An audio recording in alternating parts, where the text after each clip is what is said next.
প্ৰিয়সকল, আহক বাইবেলত আমি চাওঁ আদি পুস্তক 17 অধ্যায়ৰ প্ৰথম পদ। অব্ৰামৰ বয়স 99 বছৰ হ'লত জিহুৱাই অব্ৰামক দৰ্শন দি ক'লে, মই সৰ্বশক্তিমান ঈশ্বৰ, মোৰ আগত চলাচল কৰি সিদ্ধ হোৱা। অব্ৰামৰ বয়স কিমান? 99 বছৰ, ৰাইট? ঈশ্বৰে আব্ৰাহামক কেতিয়া প্ৰতিজ্ঞা কৰিছিল?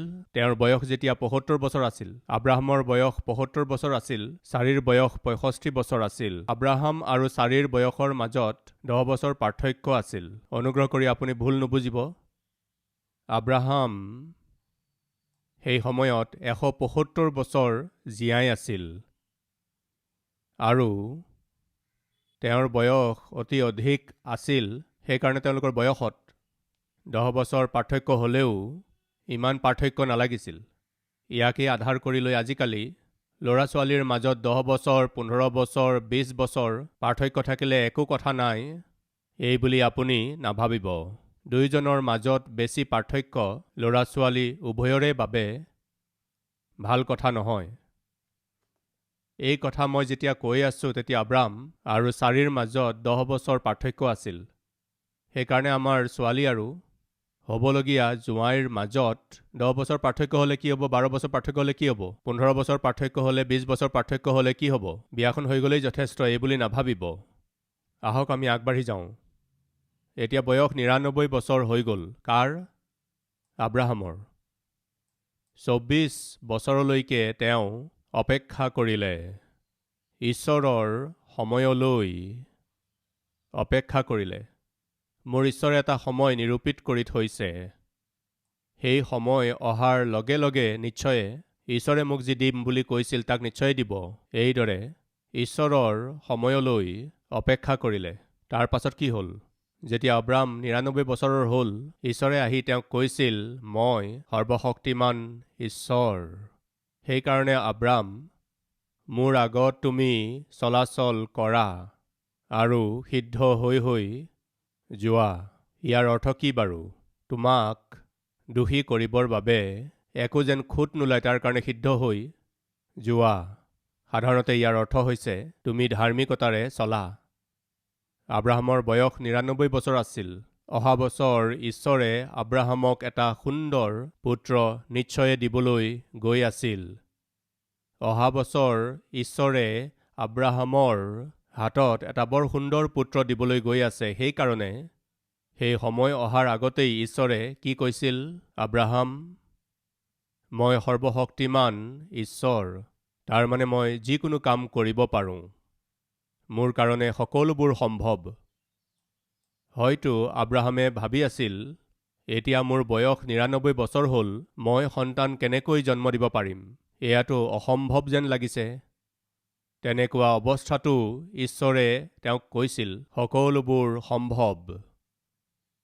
আজি আমাৰ মাজত কোনোবা আছে নেকি? যেতিয়া মই নিজৰ শৰীৰটোলৈ চাওঁ, এই বেমাৰটোৰ পৰা মই আৰু মুক্তি পাব নোৱাৰোঁ, তেনেকুৱা লাগিছে নেকি? আপোনাৰ শৰীৰত কিবা বেমাৰ থাকিলে আপুনি ডাক্তৰক দেখুৱাই আছে আৰু ঔষধবোৰো খাই আছে, কিন্তু সেই বেমাৰ দূৰ হোৱা নাই নেকি বাৰু? বেমাৰটোৰ পৰা মুক্তি পোৱাটো অসম্ভৱ যেন লাগিছে। এই বেমাৰটোৰ কাৰণে মই মৰিব লগা হ'ব। এইদৰে যদি আপুনি ভাবি আছে তেন্তে শুনক, সেইটো আপোনাৰ কাৰণে অসম্ভৱ লাগিব পাৰে, কিন্তু ঈশ্বৰে কৈছে, মই সৰ্বশক্তিমান ঈশ্বৰ, মোৰ কাৰণে সকলোবোৰ সম্ভৱ হয়। আপোনাৰ আশে পাশে থকা অৱস্থাবোৰ যেতিয়া আপুনি চায়, আপোনাৰ আৰ্থিক অৱস্থাটোলৈ যেতিয়া আপুনি চায়, পাৰিবাৰিক অৱস্থাবোৰ যেতিয়া আপুনি চায়, নাজানো কিয় আপোনাৰ এইটো অসম্ভৱ বুলি আপুনি সন্দেহ কৰে।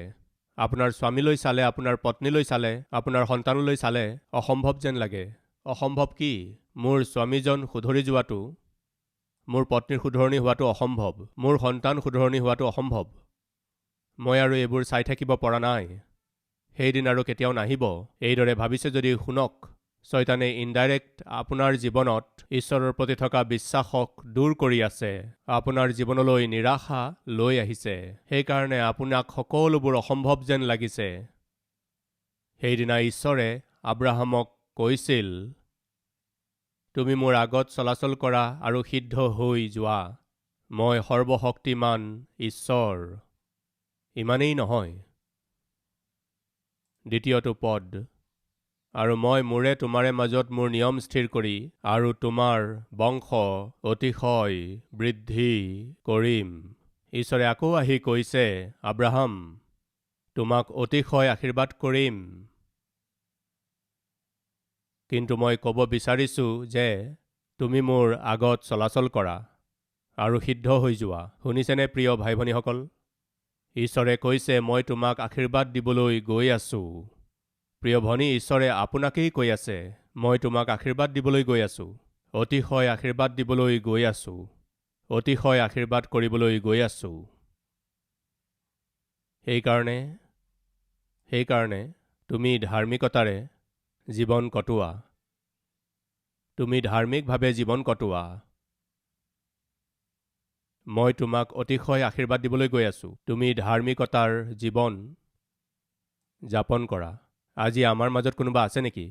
ব্ৰাদাৰ, আপুনি যেতিয়া কথা কৈ আছে মোক লাগিছে ঈশ্বৰে যেন মোকেই কৈ আছে। ঈশ্বৰে মোক অতিশয় আশীৰ্বাদ কৰিবলৈ গৈ আছে, সেইকাৰণে মই যাতে ধাৰ্মিকতাৰ জীৱন যাপন কৰোঁ, এইবুলি ঈশ্বৰে মোকেই কৈ আছে। ব্ৰাদাৰ, এইবুলি বিশ্বাস কৰা লোক আছে যদি হাত দেখুৱাওক। বিশ্বাস কৰা লোক আছে যদি হাত দেখুৱাওকচোন। ঈশ্বৰে আপোনাক অতিশয় আশীৰ্বাদ দিবলৈ হ'লে আপুনি কি কৰিব লাগিব? অতিশয় পাপ কৰিব লাগিব, অতিশয় মিছা কথা ক'ব লাগিব, অতিশয় অধাৰ্মিক কাৰ্যবোৰ কৰিব লাগিব, অতিশয় অপবিত্ৰ জীৱন যাপন কৰিব লাগিব। হয়নে বাৰু? নহয়? ঈশ্বৰে কৈছে, মই তোমাক অতিশয় আশীৰ্বাদ দিবলৈ গৈ আছোঁ, তুমি ধাৰ্মিকতাৰ জীৱন যাপন কৰিব লাগে। এইবুলি যেতিয়া ঈশ্বৰে ক'লে, আব্ৰাহামৰ প্ৰতিক্ৰিয়া কেনেকুৱা আছিল জানেনে? বাছ ইয়াকেই শুনি আহি আছোঁ। 24 বছৰৰ পৰা এইবুলিয়েই কৈ আহি আছে। পিতৃ কৈছিল বুলি ভাবিছে নেকি? আব্ৰাহামে কৈছিল বুলি ভাবিছে নেকি? নহয়। কি কৈছিল চাওঁ আহক। 3 নম্বৰ পদ। তেতিয়া আব্ৰাম উবুৰি হৈ পৰিলত ঈশ্বৰে তেওঁৰে সৈতে কথা হৈ ক'লে, দেখা, ময়েই তোমাৰে সৈতে মোৰ নিয়ম স্থিৰ কৰিছোঁ, তাতে তুমি জাতিসমূহৰ আদি পিতৃ হ'বা। তোমাৰ নাম অব্ৰাম বুলি আৰু মতা নহ'ব, কিন্তু তোমাৰ নাম আব্ৰাহামহে হ'ব, কিয়নো মই তোমাক জাতিসমূহৰ আদি পিতৃ কৰিলোঁ, আৰু মই তোমাক অতিশয়ৰূপে বহুবংশ কৰি তোমাৰ পৰা অনেক জাতি কৰিম, তোমাক আদি পিতৃ কৰিম, আৰু ৰজাবিলাকো তোমাৰ পৰাই উৎপন্ন হ'ব। প্ৰিয়সকল, কেনে এক অদ্ভুত চুক্তি! এটাও জন্ম হোৱা নাছিল, কিন্তু কি বুলি কৈ আছিল? তোমাৰ পৰা ৰজাবিলাক উৎপন্ন হ'ব। উৎপন্ন হ'ল প্ৰিয়সকল। মহান ৰজা দাউদ জন্ম হ'ল প্ৰিয়সকল। মহান জ্ঞানী চলোমন জন্ম হ'ল প্ৰিয়সকল। গোটেই জগতৰ ওপৰত শাসন কৰোঁতা ত্ৰাণকৰ্তা প্ৰভু যীশুখ্ৰীষ্ট। আমি বুজি পাই যাব লাগে যে ঈশ্বৰে দিম বুলি ক'লে, কিন্তু লগে লগে নিদিলে। তাৰ এটা সময় নিৰূপণ কৰিলে। আদিপুস্তক 18 অধ্যায় 14 নম্বৰ পদ। জিহুৱাৰ জানো কোনো কথা দুসাধ্য আছে? অহা বছৰ এই সময়ত ইয়াত কি লিখা আছে? অৰ্থাৎ বসন্ত কালত মই তোমাৰ ওচৰলৈ আকৌ আহিম, আৰু ছাৰাৰ এটি পুত্ৰ হ'ব। অহা বছৰ এই সময়ত, তাৰমানে ঈশ্বৰে এটা সময় নিৰূপণ কৰি থৈছে। মই কৈছিলোঁ নহয়, আপুনি যেতিয়া প্ৰাৰ্থনা কৰে তেতিয়া ঈশ্বৰে আপোনাক প্ৰাৰ্থনাৰ উত্তৰ দি দিয়ে, য়েছ হিচাপে বা ন' হিচাপে, নাইবা ৱেইট হিচাপে। ৱেইট মানে এতিয়া নহয়, উত্তৰ দিম, অপেক্ষা কৰা। তাৰ বাবে এটা সময় মই নিৰূপণ কৰি থৈছোঁ, ৱেইট। এয়াও হৈছে ঈশ্বৰৰ উত্তৰ। আব্ৰাহামৰ জীৱনত ঈশ্বৰে ক'লে, অপেক্ষা কৰা, মোৰ সময়লৈ তুমি বাট চাই থাকা, বসন্ত কাললৈ অপেক্ষা কৰা, জাষ্ট ৱেইট। 24 বছৰ অপেক্ষা কৰিলে। 25 নম্বৰ বছৰত আহি গ'ল। 21 অধ্যায়ৰ প্ৰথম পদ। পাছে জিহুৱাই নিজ বাক্যৰ দৰেই ছাৰালৈ অনুগ্ৰহ প্ৰকাশ কৰিলে, আৰু জিহুৱাই যি কৈছিল, কিমান যে সুন্দৰ কথা, তাক তেওঁ ছাৰালৈ সিদ্ধও কৰিলে। ছাৰাই গৰ্ভৱতী হৈ ঈশ্বৰে আব্ৰাহামক কোৱা সেই নিৰূপিত সময়ত তেওঁৰ বৃদ্ধকালত তেওঁলৈ এটি পুত্ৰ প্ৰসৱ কৰিলে।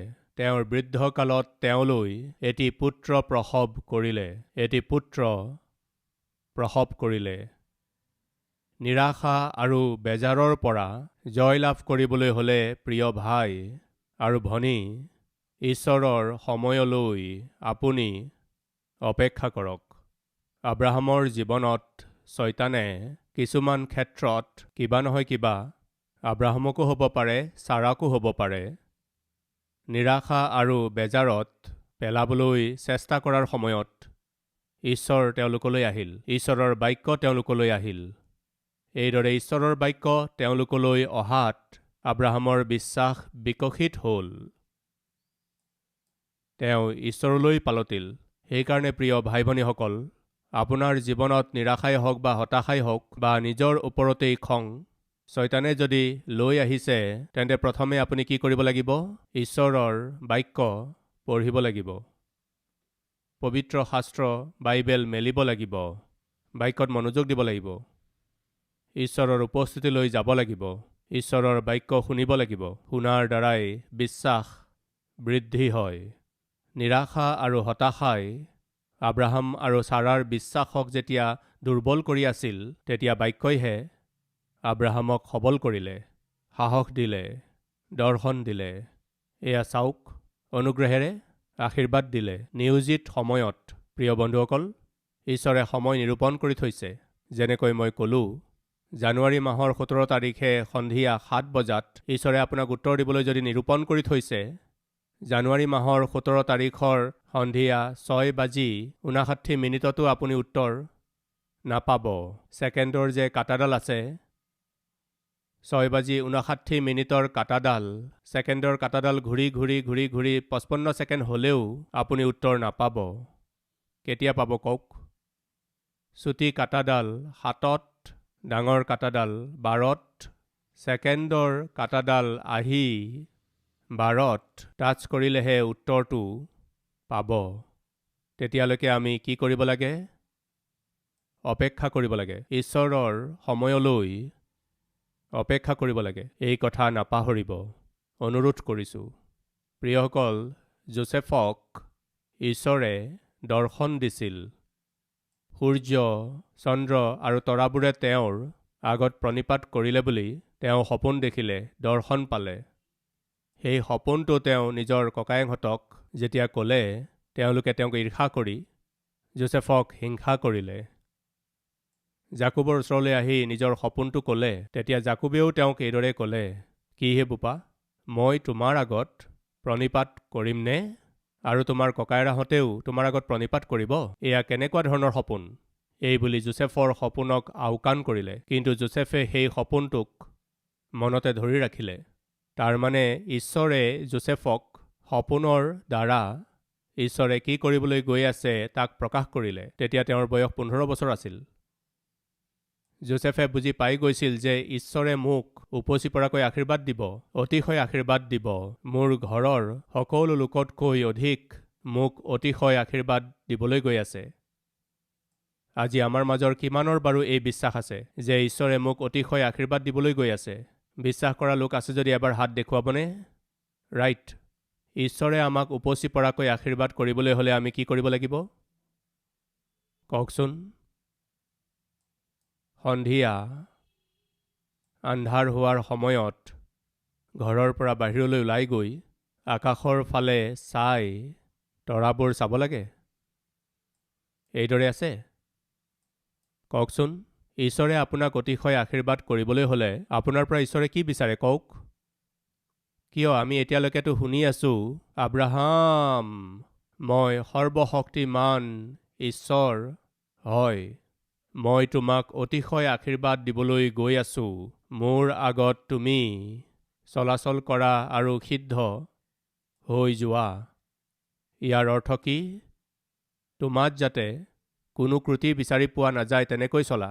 মই যেতিয়াই তোমালৈ চাম, তোমাত যাতে একো ক্ৰুটি দেখা নাপাওঁ তেনেকৈ চলা। ইয়াৰ অৰ্থ হৈছে ধাৰ্মিকতাৰে চলা। আকৌ সোঁৱৰাই দি আছোঁ, মই তোমাক অতিশয় আশীৰ্বাদ দিবলৈ গৈ আছোঁ। তুমি কেৱল এটা কাম কৰা, ধাৰ্মিকতাৰে সৈতে চলা।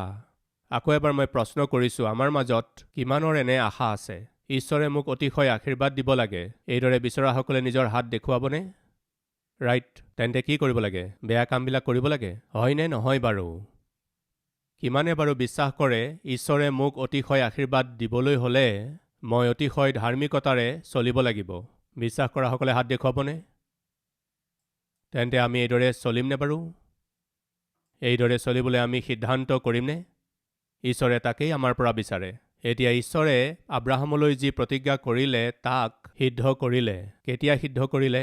নিৰূপিত সময়ত। হয়, তাৰ মানে ঈশ্বৰে যদি আপুনি কৰা প্ৰাৰ্থনাৰ উত্তৰ দিব লাগে তেন্তে তাৰ এটা নিৰূপিত সময় আছে। তেনেকৈয়ে যোচেফক ঈশ্বৰে সপোন দিলে। যোচেফক ঈশ্বৰে কৈছিল, মই তোমাক অতিশয় আশীৰ্বাদ দিম। তোমাৰ গোটেইকেইজন ককাইতকৈ অধিক আশীৰ্বাদ মই তোমাক দিম। যোচেফে বিশ্বাস কৰিলে। যোচেফে ভৰসা কৰিলে, মোৰ ঈশ্বৰে মোক অতিশয় আশীৰ্বাদ কৰিব। আশীৰ্বাদৰ প্ৰতিজ্ঞা কৰিছে, তেওঁ ভৰসা কৰিলে। তাৰ পাছত কি হ'ল? তেওঁক অপমান কৰা হ'ল। তাৰ পাছত কি হ'ল কওক? তেওঁক ঈৰ্ষা কৰা হ'ল। তাৰ পাছত কি হ'ল কওক? তেওঁক বিক্ৰী কৰা হ'ল। তাৰ পাছত কি হ'ল কওক? আনৰ দেশলৈ যাব লগা হ'ল। তাৰ পাছত কি হ'ল কওক? এখন ঘৰত দাস হৈ পৰিল। ঈশ্বৰে তেওঁক কি কৈছিল? মই তোমাক অতিশয় আশীৰ্বাদ কৰিম। কিন্তু যোচেফ কলৈ গৈ পালে? একেবাৰে নিম্নতম স্থানলৈ গৈ পালে। এয়া কি কথা? ঈশ্বৰে ক'লে কিবা আৰু যোচেফৰ জীৱনত হ'ল কিবা। আজি আমাৰ মাজত কোনোবা আছে নেকি? ঈশ্বৰে মোক এটা প্ৰতিজ্ঞা কৰিলে, কিন্তু মোৰ জীৱনত অন্য কিবাহে হৈ আছে। ঈশ্বৰে মোৰ জীৱনত কিবা কৰিম বুলি ক'লে আৰু মোৰ জীৱনত হৈ আছে বেলেগ কিবাহে। ঈশ্বৰে মোৰ আগত যি প্ৰতিজ্ঞা কৰিলে, সেই প্ৰতিজ্ঞা মোৰ জীৱনত মই দূৰ দূৰলৈকে দেখিবলৈ পোৱা নাই। এনেকুৱা ভাৱনা আপোনাত উৎপন্ন হৈছে নেকি? সেয়া স্বাভাৱিক কথা। ঈশ্বৰে আপোনাক যেতিয়া প্ৰতিজ্ঞা কৰিলে আৰু সেই প্ৰতিজ্ঞা যেতিয়া ঈশ্বৰে সিদ্ধ কৰাৰ এটা সময় নিৰূপণ কৰি থৈছে, সেই সময়লৈ আপুনি অপেক্ষা কৰিব লাগে। যোচেফক ককায়েকহঁতে হিংসা কৰিলে, কিন্তু যোচেফে ঈশ্বৰৰ ওপৰত সন্দেহ নকৰিলে। ককায়েকহঁতে অপমান কৰিলে, তথাপি সন্দেহ নকৰিলে। ককায়েকহঁতে বেচিলে, যোচেফে সন্দেহ নকৰিলে। অৱশেষত তেওঁৰ কি হ'ল? মিছৰত পুতিফৰৰ ঘৰত দাস হ'ব লগা হ'ল। ঈশ্বৰক সন্দেহ নকৰিলে। তেওঁ যি স্থানলৈকে গৈ পাব লাগিছিল তাৰ পৰিৱৰ্তে প্ৰতিদিনে তেওঁ যেতিয়া নিম্ন স্থানৰ ফালেহে গৈ আছিল, তেতিয়াও তেওঁ ঈশ্বৰৰ ওপৰত সন্দেহ নকৰিলে, কাৰণ তেওঁ জানিছিল এদিন ঈশ্বৰে আশীৰ্বাদ দিব। প্ৰিয়সকলে এই কথা মনত ৰাখিবনে? কি এদিন আহিব, শয়তানে আহি আপোনাক দেখি যদি এই বুলি কয়, তুমি এবাৰ নিজৰ অৱস্থাটোলৈ চোৱাচোন, তোমাৰ অৱস্থা কি হৈছে এবাৰ চোৱাচোন, তুমি য'ত থাকা সেই ঘৰখনৰ অৱস্থা চোৱা। এই বুলি কৈ শয়তানে যেতিয়া আপোনাক নিৰাশ কৰিবলৈ চেষ্টা কৰিব, তেতিয়া আপুনি কি ক'ব লাগে? এটা দিন আহিব, মোৰ ঈশ্বৰৰ নিৰূপিত সময় আহিবলগীয়া আছে। আজি যি অৱস্থাত আছোঁ, সেই অৱস্থাত সেইদিনা মই কোনোপধ্যে নাথাকিম। আজি মই যি অৱস্থাত, যি পৰিস্থিতিত আছোঁ, সেয়া কেৱল অলপ সময়ৰ বাবে। এই বুলি শয়তানক আপুনি নিশ্চিতৰূপে ক'ব লাগে। আহক আমি একেলগে প্ৰাৰ্থনা কৰোঁ।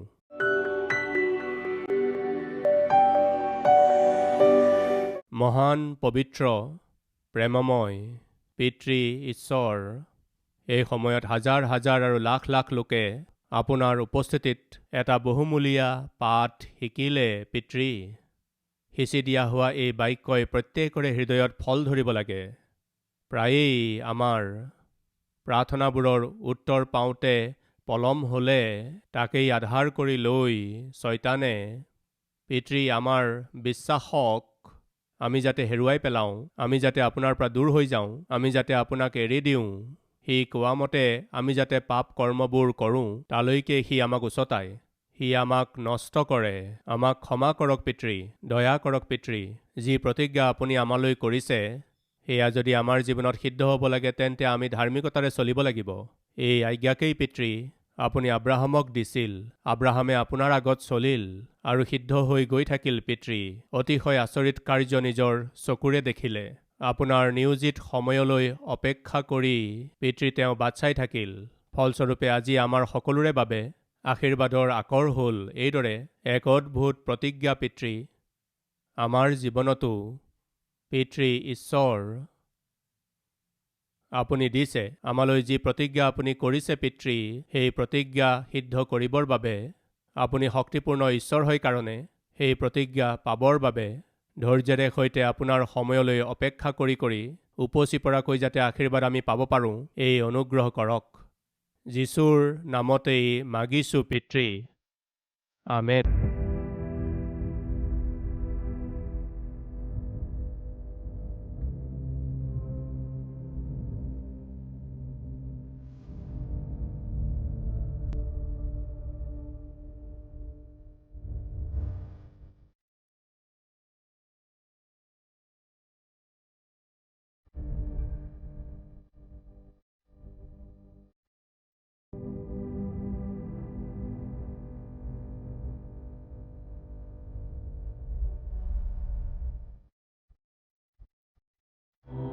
हमारा पता Calvary, post box number 30, Kukatpally, Hyderabad 72।